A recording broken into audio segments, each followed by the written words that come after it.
Alright, I'm back.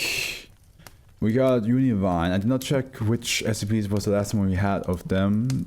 But I think... Yeah, it looks like it was 2566 from Univine. Let me check which one that is again. 2566.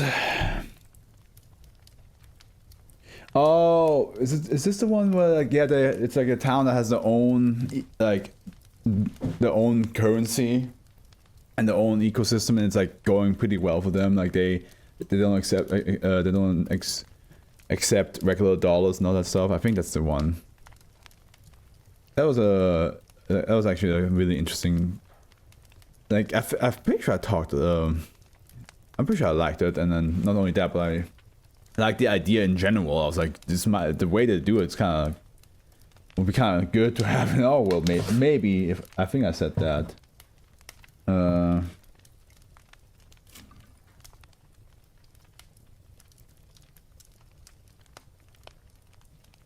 All right. From Univine we got God is rich. Oh, another one that has to do with finances, financial statuses. Because Euclid SCP-2788 is to be confined within professional humanoid containment Site 888 at all times. All essential members of staff at Site 888 must be citizens of the People's Republic of China who hold valid Hukou identify themselves as residents of Huaxi Village. Record in the household registration system of the People's Republic of China. As an incentive or continued cooperation with the Foundation, requests made by SCP-2788 to purchase luxury items using its own financial assets may be approved by the site directed on a case-by-case basis. Did I? I did, yeah. Sorry, case-by-case basis. The current worldwide of the inhabitants of Huaxi Village is being maintained through the deployment of propaganda in favor of the status quo and economic manipulation by Foundation front companies. SCP-2788 is a male human of approximately 67 years of age who self-identifies as Inner Secretary of the Huaxi Village Communist Party Committee. No such office is known to exist. SCP-2788 can only be perceived or interacted with by individuals who hold valid Hukou, identify themselves as residents of Huaxi Village, or is it Huaxi Village? Probably with like yeah, probably Huaxi Village. Interviews with SCP-2788 suggest that its appearance, personality, and knowledge affect the current world view of the inhabitants of Huaxi Village. Furthermore, SCP-2788 had claimed that it has assumed different forms throughout the past. Those claims have largely been corroborated by local eyewitnesses and historical databases. In 1988, SCP-2788 first came to the attention of the Foundation through automated econometric anomaly prediction systems which noted unexpectedly rapid growth of earnings and investment in Huaxi Village compared to the baseline in the People's Republic of China following Deng Xiaoping's economic reforms. An on-site sociological analysis of Huaxi Village noted unusual levels of social cohesion, economic equality, and conformity, as well as a local cult of personality centered on SCP-2788, of whom no records could be found by agents embedded within the Chinese central government. Remote observation of Huaxi Village throughout CCTV cameras began the following year, yielding footage of Huaxi Village residents spontaneously talking to themselves and congregating for assemblies convened by SCP-2788, at which there was no visible speaker. Discovery of SCP-2788 took place after Agent Cheng was provided a residence in Huaxi Village and had his Hukou modified to identify him as a resident of Huaxi Village. Okay, here with the interview report 1. Agent Cheng, Dr. Wang. Okay. The briefing took place after Agent Cheng moved into Huaxi Village and encountered SCP-2788 for the first time. For the record, could you describe the circumstances of which you encountered again? Certainly. I had just moved into my new house when I heard someone knocking at the door. Keeping my sidearm ready, I approached the door and looked through the peephole, where I saw an elderly man standing on the other side. I opened the door, and then he introduced himself as Inner Secretary of the Huaxi Village Communist Party Committee. What happened next? He said that he had been expecting me, and I asked him why that was the case. He replied that he knew that he was being watched ever since he installed all those CCTV cameras in Huaxi, and that he expected us to eventually move someone to Huaxi to see him in person. He then asked me who I was working for, and when I told him that I had no idea what he was talking about, he chuckled, handed me a business card, and told me that, regardless of who I was working for, he was interested in talking with me. After that, he left. Do you still have the business card? Yes, I do. It's right here. Agent Chang hands the business card to Dr. Wang. Very well then. You will be updated with new orders soon. And log. Closing statement after the briefing was designated SB2788. Agent Chang was given orders to contain SB2788 through diplomatic means if possible. Into report 2. Okay, now we have 2788 and Agent Chang. Agent Chang arrived at the address of the office listed on the business card that he had previously been given by SB2788. A hidden microphone was used to record the interview with SB2788. Begin log.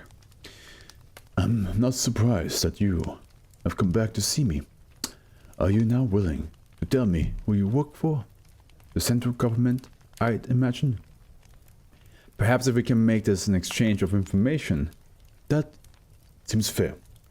Well, I can tell you that I do not work for the central government, if that's your concern. I represent an organization that works to protect this world from the abnormal by locking up people like me. We prefer the word contain, actually. Our organization is not a jail. It isn't criminal to be abnormal. We only want to protect the world from what it doesn't understand and what it doesn't understand from the world. Now that you know why I'm here, would you be willing to tell me about yourself and your peculiarities? Depending on your circumstances, we will be able to help each other by working together. That will do. As the Inner Secretary of the Huaxi Village Communist Party Committee, I represent the will of its inhabitants. However they see their world, I guide them. However they see their world, I guide them so that it can become their reality.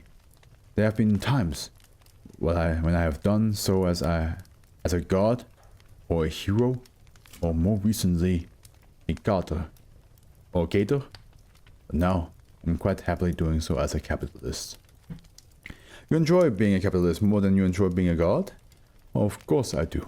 People expect flawless out of me these days. So I actually have time to enjoy myself. I don't have to intervene to solve every little problem.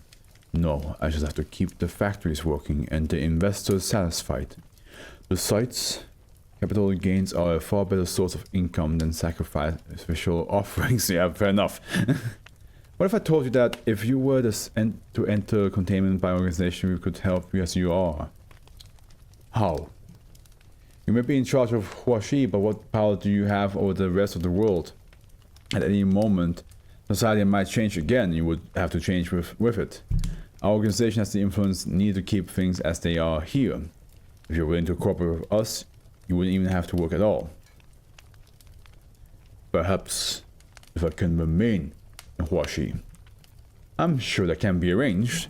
Let me speak to my superiors and I will let you know what we can do. In that case, I look forward to hearing back from you. End log. Over the next week, an agreement was made with SB2788, resulting in SB2788 voluntarily entering containment. Part of the Longxi International Hotel was modified to suit the purpose of containing SB2788 and designated Provisional Humanoid Containment Site 888. If only they were so, you know, nice to other humanoid SCPs, like, oh, how about we, you know, try to make it work for you in your way.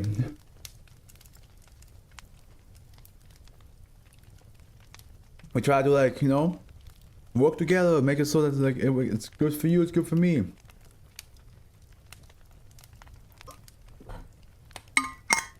Nah, instead, they treat everybody else like shit. Oh well. Interview 3. SCP-2788, Dr. Wang. Interview conducted immediately after SCP-2788 entered containment. Begin log. Secretary, now that you entered our custody, I'd like to ask you some questions about your life history for our records. Do you know when your earliest memories took place? Well, I don't have an exact year, but it must have been around when the Hongwu Emperor conquered Nanjing. Come on now. Founder and first emperor of the Ming Dynasty who reigned between 1368 and 1398. At the time, many refugees were fleeing the chaos in the north, and some of them settled at Huaxi. You've claimed to Agent Chang that you have played various different roles on the behalf of the inhabitants of Huaxi village in the past. Who or what were you during that time period? The villagers worshipped me as Tudigong in those times. Loved the soil on the ground before they plowed, planted, pruned, harvested, or did just about anything. The villagers would always seek my divine wisdom because they knew that if I granted it to them, their harvest would be good. They thought that it was some kind of magic, but in reality it was just sound agricultural advice. There was nothing I knew that any... It's kind of like, there is no dragon warrior. That's the vibe I'm getting. There was nothing I knew that any illiterate man with the proper resources could not have figured out for himself.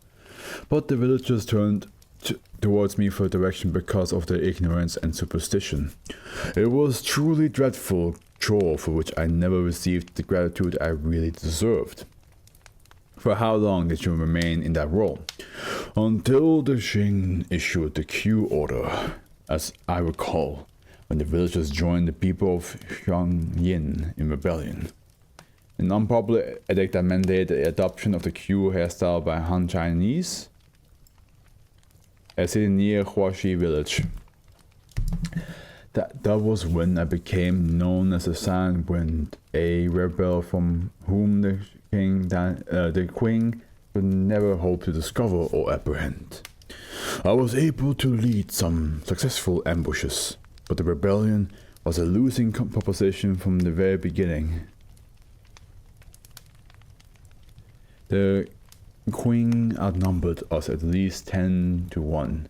One after they took off a few heads. The villagers were sufficiently cowed, and I went back to being Tudigong. What happened next? Huaxi continued to enjoy peace until the Ribbon Grizi invaded. An ethnic slur against people of Japanese descent, usually translated as Japanese devils. Fuck their ancestors to the 18th generation. It wasn't just Nanjing that they butchered. Likely referring to the mass murder and rape of residents of Nanjing that took place between December 1937 and January 1938, yeah. Oh hey, welcome. Welcome Draft. We're reading the second last SCP of today. It's about a guy, an old man, lived for hundreds and hundreds of years at a small village, considered him basically as God. And yeah, he's pretty smart, he's pretty good as playing as God, but he kind of wants to just be left alone now. And the Foundation just seems to be cooperating with SCP-2788 pretty well. But yeah, after this there's one more left and then the stream will be over. But thank you so much for coming, welcome to Fluff. But what's time? Yeah. What? Butchered? I think that's what... No, yeah. And two suffered the brutality. Yeah. Huaxi, too, suffered the brutality. And I saw hundreds of my people slaughtered before my eyes. Becoming the Silent Wind once again, I considered rallying the villagers against them. But then I thought back to when the villagers rebelled against the Queen, and realized that rebellion would just mean that more of the villagers would die. Thus, I resigned myself to consoling the survivors and informing them about Japanese troop movements. I wished that I could have done more, and fought the Japanese myself, but it just wasn't possible. Nevertheless, you must have saved several lives. You should be proud of what you were able to accomplish, considering your circumstances. I would be, if it wasn't for what happened next. After the war, when the Communist Party took over, I became the Carter you see today. For the first few years, all was well. I was able to carry out land reform and help out the peasants of Huaxi like I had done before as to the Gong. Things changed, though, when Mao announced the Cultural Revolution. Before I even realized it, I became a young member of the Red Guard. That's why I was saying God is red, and then cross it out, rich. I see. Makes sense.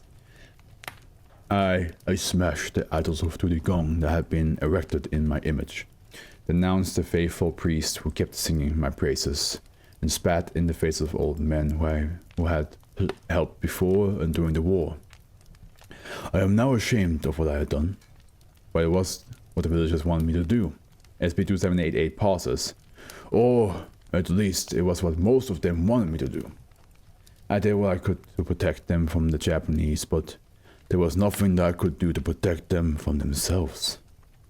Am I correct in my assumption that you resumed your current form after the Cultural Revolution and that you gained your business knowledge following the economic reforms of Deng Xiaoping? Yes, that is correct. In that case, I have covered everything I wanted to do in this interview. I hope that in the days to come you can take advantage of your containment and see it as well-deserved retirement. With how hard you worked for the inhabitants of Huaxi village over the years, getting some rest might do you some good. End log. Closing statement. After the interview, SCP-2788 requested to purchase a collection of history books claiming that it wanted to come to terms with China's past. The request was approved by the active site director. Once again, we got to see like an actual like group of Foundation researchers actually being nice towards the SCP. We had that with the last weekend's reading as well, with like which one was it again? Let's see here. It was 2754, but they were also pretty nice to the people there, even though they were all involved with a tradition that's anomalous. They were still like treating them nicely, treating them like humans. So it's kind of nice to see like that Dr. Wang and Cheng were like, hey, let's arrange this so you can have kind of like a retirement, you can relax. You can still stay in the village, but you don't have to like, you know, do the whole thing. We go keep everything in check for you. I wonder if there's a little bit of connection with 343, because 343 is like also whenever like people talk to him, and he also says that he's God.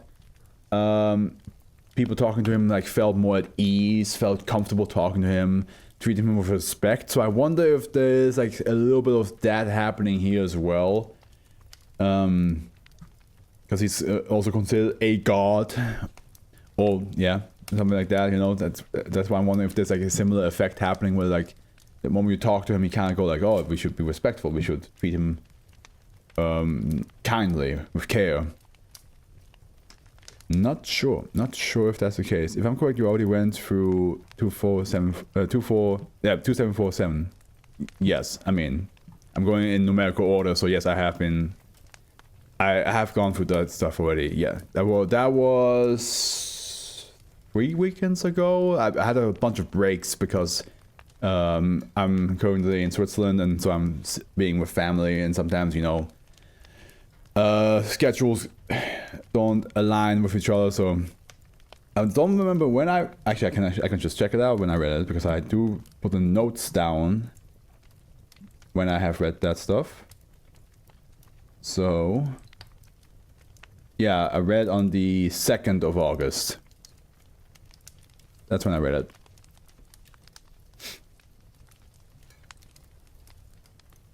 $2,747, correct? Yeah, that's the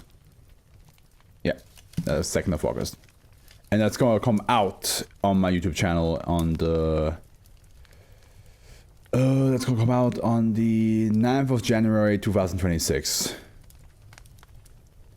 All right, let me just get the information for the last SCP real quick.